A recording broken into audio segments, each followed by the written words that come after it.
We're going to be discussing some good options for camping food. So the goals here are to limit sweets, limit salty foods or excessively salty foods. Excessive sugar can cause energy crashes rather than a sustained energy to last the day of hiking. Salty foods can cause dehydration in students as salt draws water from the body cells, so it's important to limit that. The main goal is to remember to keep food lightweight. Okay, so now we're going to go through some breakfast options that are good for when we're out hiking. We want to encourage and make sure that students are not cooking anything for breakfast.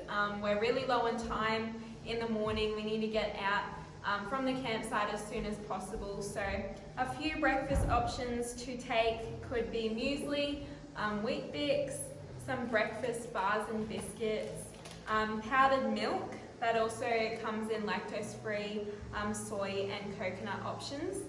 And it can also be added to the above breakfast options as well as dried fruit. For lunch, there is also no cooking. Usually lunch is a quick pit stop on the side of a track. So some options include things like Vita Wheat, mountain bread or wraps that have an oxygen packet. That makes them resealable and they can last a week. We also have things like Rivita biscuits, Krustkits, any sort of rice thin, jams, Nutella, spreads in small containers. Muesli bars are a great option. Tuna or salmon in packets. Alfoil packets, not in tins, is preferred. Sun-dried tomatoes for fresh vegetables, olives, cheese from the pantry aisle that requires no refrigeration, and laughing cow cheese. Okay, so now we're going to move into our dinner options. This is where we actually encourage students to cook.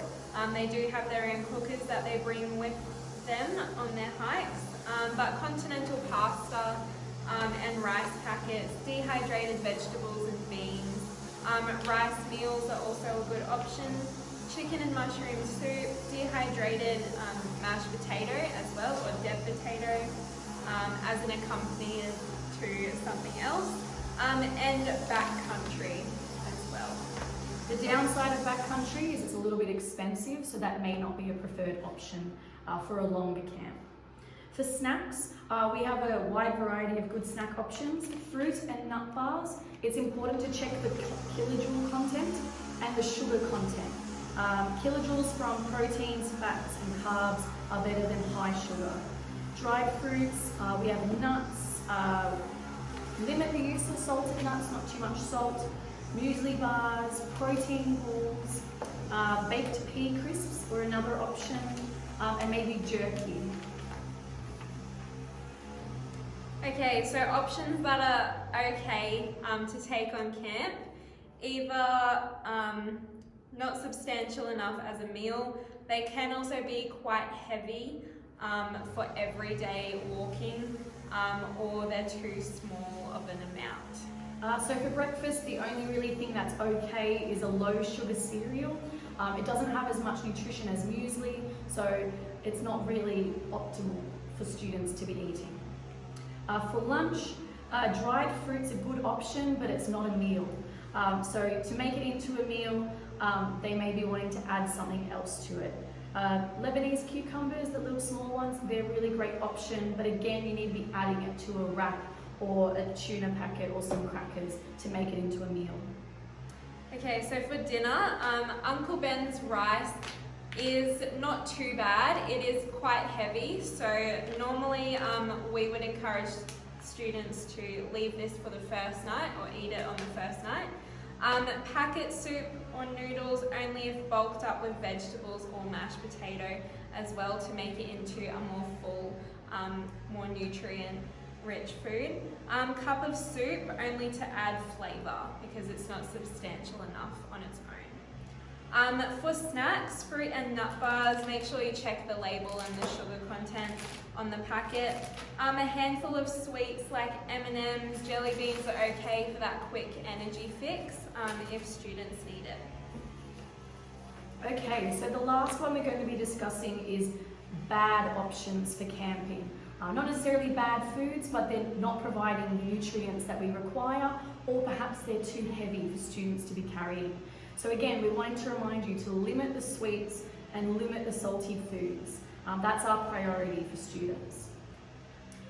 For breakfast, I know that sometimes your child might not eat breakfast normally, but on camps it's really important that they do actually eat breakfast. We really highly recommend that they do because they are in need of that energy source in the morning. Cocoa Pops is a no-go, it's very high in sugar, same with any of those other little the small packets of cereal like Nutri-Grain, Milo. Even Milo or Nutri-Grain bars aren't recommended, they're very high in sugar. Carton of liquid milk is way too heavy, so please don't pack that. That's why we recommend the powdered milk, Yes. because you can carry a smaller amount versus the heavier liquid. And no up and goes either. Same goes for lunch. Lunch is mandatory. Students need to be eating lunch to fuel them for the rest of their day. So as we said earlier, tinned or canned food is too heavy. If you have one of these for each meal or for every lunch, the weight adds up and your student will be carrying that in their bag. A small amount of fruit, again, needs to be a full meal for lunchtime. Same goes for Milo, Nutri-Grain or LCM bars. Just nutrient-wise, they're not providing enough. They're only providing sugar.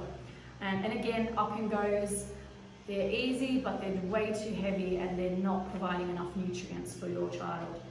Again, dinner, we encourage cooking, but no tins or cans. No tins or cans of soup or beans or tuna. It's too heavy. Your kid is going to struggle up the hills if they have lots of tins in their pack. Packets of noodle with no additional accompaniments is also a no-go. We need to make that into a full meal.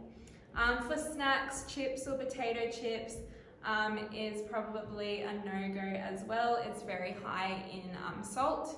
Same with lollies and chocolates, too sugary. And Tetra Packs or Big M's up and goes are too heavy. If you require any more information, please feel free to contact the Year 9 teaching staff or refer to the Learning for Life information booklet. Thank you.